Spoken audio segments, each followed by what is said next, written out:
Shalom Obracha mes chers amis, un grand ness extraordinaire pour vous dire que cette guerre-là et ce qu'on est en train de c'est vraiment l'avènement de la malchoute d'Akadosh Baruch Hu, de la royauté d'Akadosh Baruch Hu. Nous sommes dans un kfar, là-bas un des malheureusement kfars qui ont été détruits. Il y avait le matin une femme, elle entend qu'il y a des gens qui parlent en arabe, des gens qui tirent sur les maisons d'à côté, du bruit autour d'eux, et ils voient qu'ils passent maison par maison. Maintenant, ce qui se passe, c'est qu'ils voient ils rentrent pas dans sa maison. Ils ferment tout, ils barricadent tout le maximum qu'ils peuvent faire, mais ils rentrent pas dans sa maison. Ils comprennent pas. Qu'est-ce qu'ils attendent? Comment ça se fait qu'ils rentrent pas chez nous ou qu'il y a rien du tout? Maintenant, ce qui se passe, c'est que cette femme-là, un an avant, elle avait pris sur elle, elle a commencé à faire tchouva, elle avait pris sur elle de faire le Shabbat. Maintenant, son mari n'était pas très chaud à faire le Shabbat. Il a dit, bon écoute, on s'aime, tu fais le Shabbat si tu veux, il n'y a pas de problème. Mais ils avaient convenu que tous les Shabbats, eh bien, au lieu de rester là-bas, parce qu'il n'y a pas du tout d'ambiance shabbatique dans tout le Yishuv, dans tout cet endroit-là, eh bien, qu'il aille, comment on appelle ça, passer Shabbat. Pendant un an, ils ont passé Shabbat ailleurs. Maintenant, ce Shabbat-là, où est-ce qu'ils ont passé Shabbat? Là-bas. Ils ont invité des gens en plus.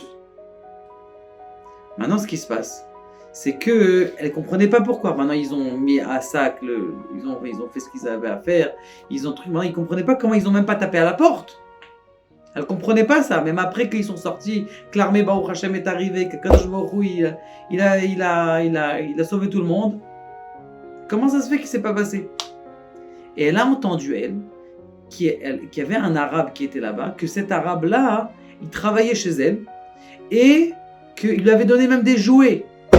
Un des terroristes, il avait joué là-bas.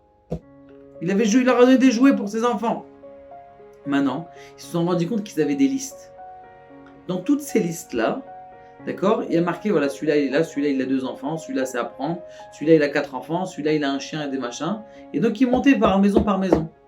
Maintenant, dans sa liste, ils ont regardé qu'il était marqué en arabe que quoi?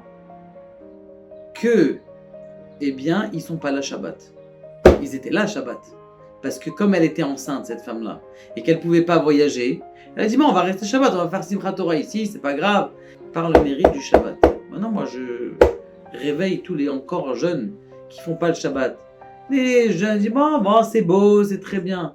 Qu'est-ce que vous attendez pour arrêter la télévision le Shabbat? Ça veut dire quoi faire le Shabbat, Rabotai? C'est pas juste de dire, oui, ça je fais le Shabbat, j'allume les bougies, je laisse la télé. On éteint la télé le Shabbat. On regarde pas les informations, on touche pas le téléphone pendant le Shabbat et on ouvre des livres. On commence à apprendre à ouvrir des livres. On va à la synagogue le Shabbat. Vous attendez quoi? Vous attendez quoi? J'ai pas compris. On attend quoi? On attend quoi? Qu'ils tapent à la porte chez nous? C'est ça ce qu'on attend? On attend. On a vu qu'ils peuvent taper à la porte. On a vu que Tsahal n'était pas là quand ils ont tapé à la porte. Les seules personnes qui ont été sauvées, comme on m'a raconté dernièrement, que le type il a fait Shema Israël Hashem Elokeinu Hashem Echad, il était dans sa pompe à essence et qui n'a pas gardé le Shabbat, mais que lui il a dit Shema Israël, il a fait Tchouva Kaniré à ce moment-là. Ils ont tapé sur la porte pour essayer de... Et ils ont pas réussi à ouvrir. Donc Rabotai, le Shabbat c'est quelque chose qui est très important. C'est quelque chose qui est très important. Il faut apprendre les lois du Shabbat. C'est pas seulement faire du Shabbat, il faut apprendre les lois du Shabbat. Profiter de faire ça. Je sais qu'il y a des gens qui sont entre deux, je dis bon, la télé, enlevez tout le Shabbat. Vous savez pas quel bonheur c'est le Shabbat. Même nous, on a la guerre, on est en plein milieu d'Ashdod. On est en plein milieu de cette guerre-là avec des bombes tous les 5 minutes. On est en train d'aller au... Il y a 5 minutes, il y a un quart d'heure, on était encore en mamad. Toutes les 5 minutes, on se pose des questions. Est-ce que... Par contre, quand Shabbat il arrive, on est dans une autre galaxie. On se pose la question pourquoi? Parce qu'on garde vraiment, on essaye en tout cas de garder le Shabbat. On n'a pas de téléphone, on n'a pas d'information. Kadosh Baruch Hu nous aide Béhémet à faire tchouva. Et s'il vous plaît, celui qui garde le Shabbat déjà, il suffit d'appeler juste votre tante, votre grand-mère, votre mamie. Fais le Shabbat, allume les bougies le Shabbat. Fais ça. Et Bezrat Hashem, vous allez voir comment l'armée israélienne, parce qu'au début du du ta'alir, de la Géoula, ce qui va se passer, eh bien, c'est que d'abord, c'est nous qui vont rentrer. Après, Akadosh Baruch Hu, il va se présenter, il va se présenter lui-même. Mais au début, nous, on doit faire notre effort. Le réveil d'en bas. Akadosh Baruch Hu nous aide, Be'ezrat Hashem.